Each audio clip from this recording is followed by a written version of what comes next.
Picture a child. She is 6 years old. Her feet are bare against the cobblestones, and it is January. The fog from the Thames has rolled in so thick that morning that she cannot see the end of the alley where she sleeps. Not a bedroom, not even a doorway, but the narrow gap between two crumbling tenement walls in the East End of London, where the cold settles into the bones like something alive and permanent. Her name, if anyone ever thought to ask, is Eliza. She has no last name she can remember. She has not eaten since yesterday, when she found half a potato someone had dropped near the Whitechapel market. She is not crying. She learned some time ago that crying costs energy she cannot afford. This is 1872, 14 years into the reign of Queen Victoria, an era of industry, of empire, of extraordinary invention. The electric telegraph now connects continents. The railways thread through the countryside like silver stitching. The Great Exhibition, 2 decades past, had shown the world that Britain was the most powerful nation on earth. In the drawing rooms of Mayfair, women in silk and bone-white gloves pour tea from silver pots. In Parliament, men debate the finer points of imperial policy. In the newspapers, they speak of progress, of the great civilizing march of the Victorian age. And in the alley off Whitechapel Road, little Eliza pulls her thin shawl tighter and waits for the city to wake up so she can begin another day of survival.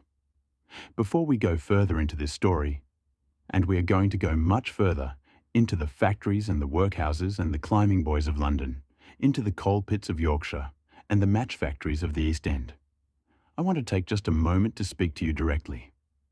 If you are watching this, if these stories matter to you, please consider subscribing to this channel. Every subscriber helps keep this community alive. This work, the research, the narration, the effort to bring forgotten lives back into the light, it continues because of you. And these children, whose names history mostly did not bother to record, deserve to be remembered. So if you believe that, hit subscribe, and let's make sure these stories reach as many people as possible. Now, let's go back. To understand the hidden lives of poor Victorian children, you must first understand the world that shaped them, and the extraordinary speed with which that world had changed. In the space of a single generation, Britain had been transformed beyond recognition. The Industrial Revolution had pulled millions of people off the land and into the cities. Manchester, Birmingham, Leeds, Liverpool, these were not simply growing, they were exploding. London's population alone more than doubled between 1800 and 1850, swelling from just under 1 million people to more than 2 million. By 1880, it would reach 4 million, and the infrastructure, the housing, the sanitation, the schools, the hospitals, could not keep pace. It never came close. The poor lived in conditions that the comfortable classes preferred not to think about. In places like Seven Dials in London or Angel Meadow in Manchester, which contemporaries sometimes called the most wretched place in all of England, entire families occupied single rooms. Not single rooms in a house. Single rooms in a building where every room contained a family. Where 12 people might share a space the size of a modern bathroom. Where there was no running water, no indoor plumbing, and where the privy, a communal outhouse shared by perhaps 40 or 50 people, sat in the courtyard and drained, when it drained at all, into the same waterway from which people drew their drinking water. The consequences of this were devastating, and children bore them most brutally. Cholera swept through these neighbourhoods like a scythe.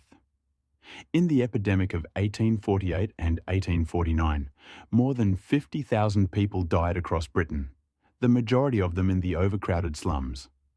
Typhoid, typhus, scarlet fever, diphtheria, measles, whooping cough, diseases that today we either vaccinate against or treat routinely, were, in Victorian Britain, killers of children on an almost incomprehensible scale.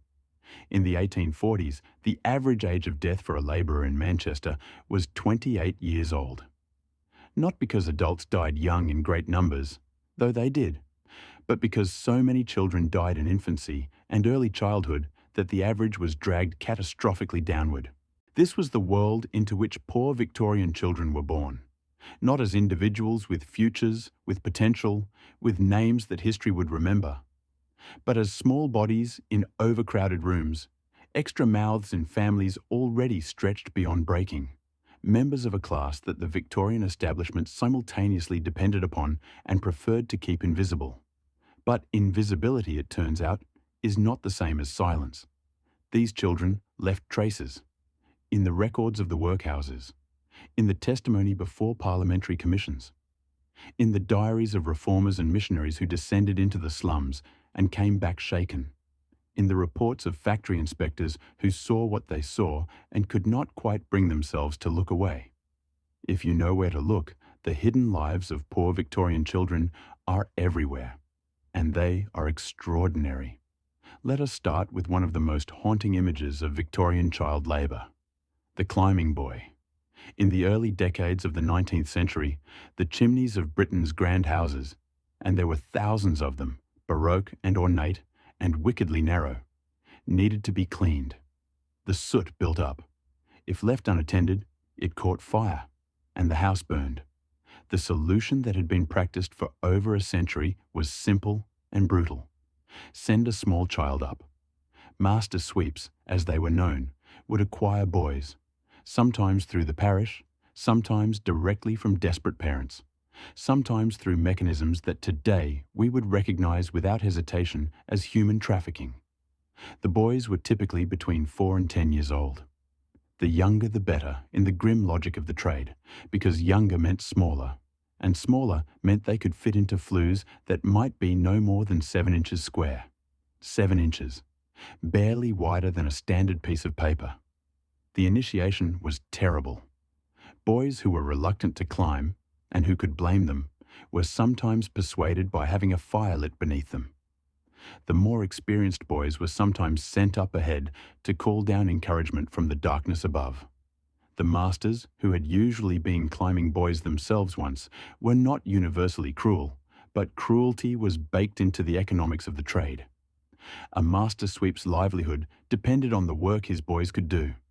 Sentiment was a luxury. A boy's first weeks and months were agony.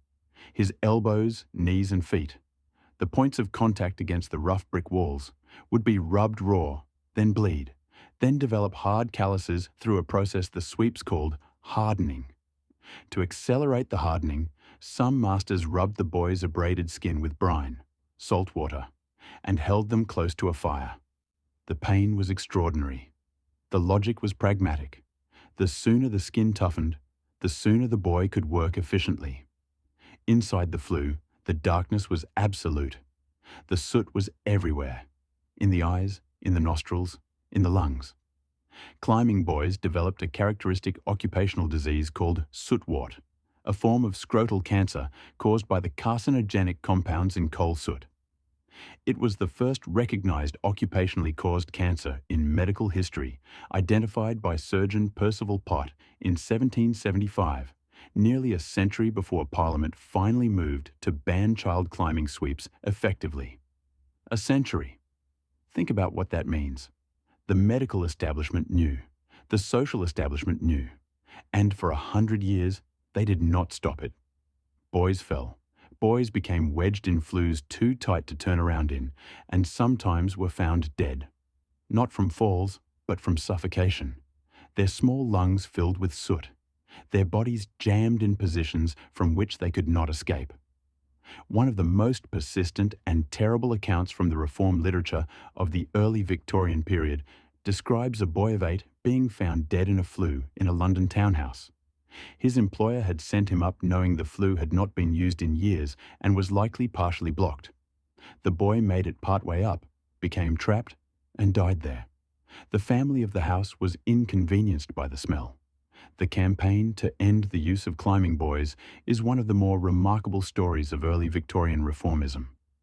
Men like Jonas Hanway in the 18th century and Charles Kingsley in the 19th took up the cause. Kingsley's 1863 novel, The Water Babies, which modern readers sometimes dismiss as a whimsical fantasy, was in fact a fierce political allegory about child chimney sweeps, centred on a boy named Tom who works for a master sweep named Grimes. The book was not subtle. It was not meant to be.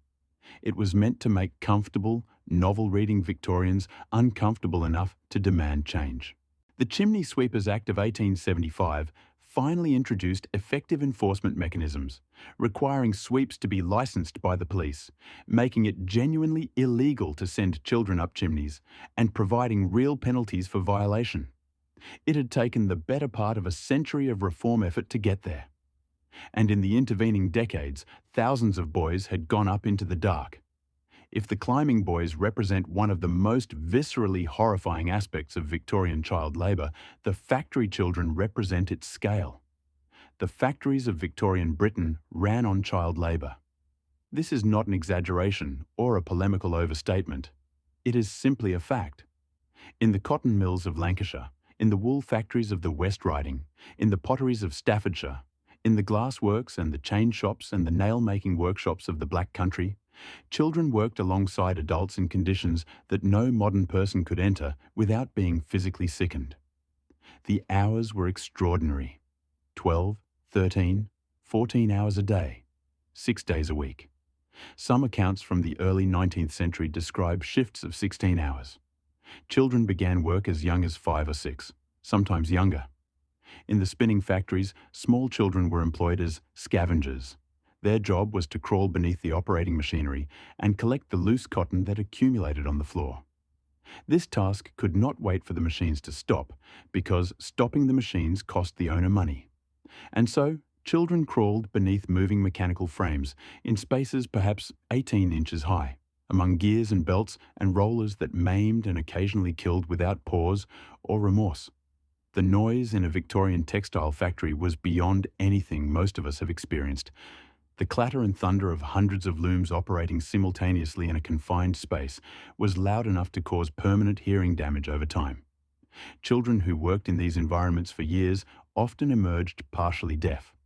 Communication on the factory floor was conducted almost entirely through lip reading and gesture, a skill the factory children developed from necessity, and which modern historians have sometimes pointed to as evidence that the workers were not passive recipients of their suffering, but adaptive, creative, extraordinarily resilient people doing what they needed to do to survive.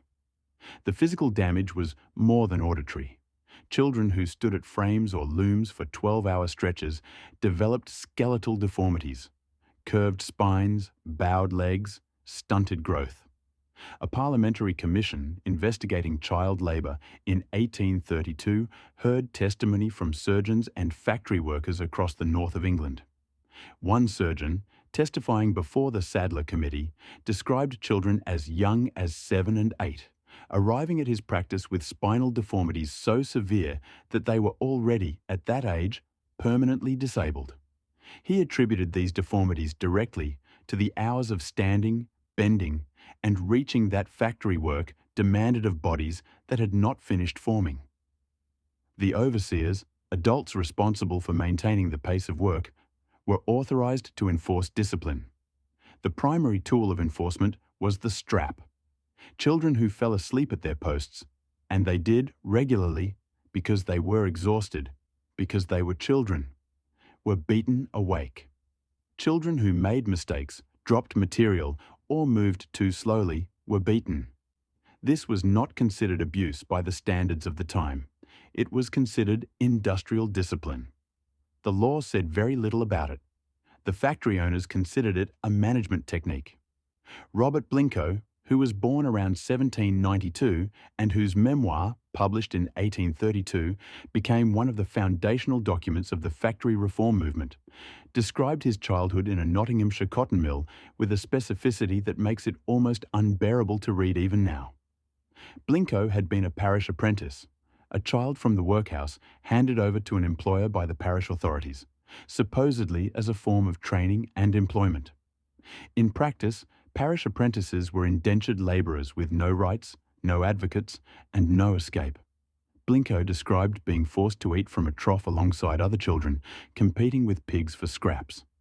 He described the cotton dust that coated everything, that entered the lungs and stayed there, that killed the older workers with what we now know was a form of occupational lung disease. He described the beatings, the cold, the hunger. He described watching a girl fall into a machine and lose her fingers and then continue working because stopping work was not presented to her as an option. He published his memoir when he was 40 years old, and it caused a sensation. It was read by reformers, by members of parliament, by newspaper editors. It helped build the case for factory legislation.